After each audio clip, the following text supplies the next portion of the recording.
Hello दोस्तों। आज हम बात करेंगे दो अलग अलग प्रकार के लोगों की। एक जो बहुत अच्छे हैं, मतलब हर एक गुण है उनमें। दूसरा जो बहुत ही बुरा है, हर एक अवगुण के साथ। अब बात करते हैं अच्छे इंसान की और क्या क्या क्वालिटीज़ हैं जो उन्हें अच्छा इंसान बनाती है।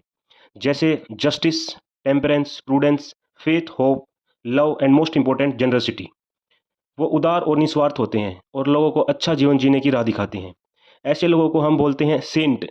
SAINT, Saint. साधु, संत या महात्मा हिंदी में बोले तो। Any holy being or glorified soul.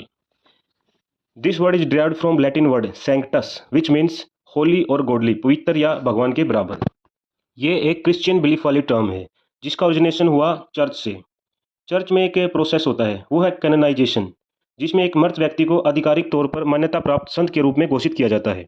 विशेष रूप से क्रिश्चियन कम्युनिटी का आधिकारिक कार्य जो किसी व्यक्ति को सार्वजनिक श्रद्धा के लिए योग्य घोषित करता है। क्रिश्चियंस में ये वाली जो उपाधि मिलती है सेंट वाली, ये उनकी डेथ होने के बाद दी जाती है। हिंदू धर्म में कैनोनाइजेशन जैसा कोई प्रोसेस नहीं है। यहाँ जीवन काल के दौरान संत के रूप में स्वीकार कर लिया जाता है, जैसे गुरु, साधु या ऋषि। इसी लैटिन सैंक्टस से एक और इंग्लिश वर्ड डिराइव होता है, वो है सैंक्टिटी। सैंक्टिटी, SANCTITY, भगवान जैसी पवित्रता। For example, sanctity of marriage, शादी की पवित्रता। Sanctity of our lives, sanctity of our pilgrims.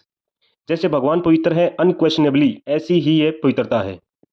On the other hand, बहुत ही दुष्ट और क्रूर आदमी, they just wish bad for everybody, an evil spirit और डिमोन, उसको हम बोलेंगे इंग्लिश में फिंड, FIEND, फिंड, परम दुष्ट मनुष्य। He is more like a Sinner, पापी या दोषी। एक बहुत ही अच्छा फ्रेज है, आप लोगों ने सुना होगा, और नहीं सुना है तो हम बात करते हैं उसकी। Every saint has a past and every sinner has a future. इस फ्रेज के दो पार्ट हैं। पहला, हर संत या महात्मा का एक अतीत होता है। इसका मतलब जिन लोगों को गुणी और अच्छा माना जाता है उनमें भी गलतियां या खामियों का इतिहास हो सकता है, कोई भी कंप्लीट नहीं है।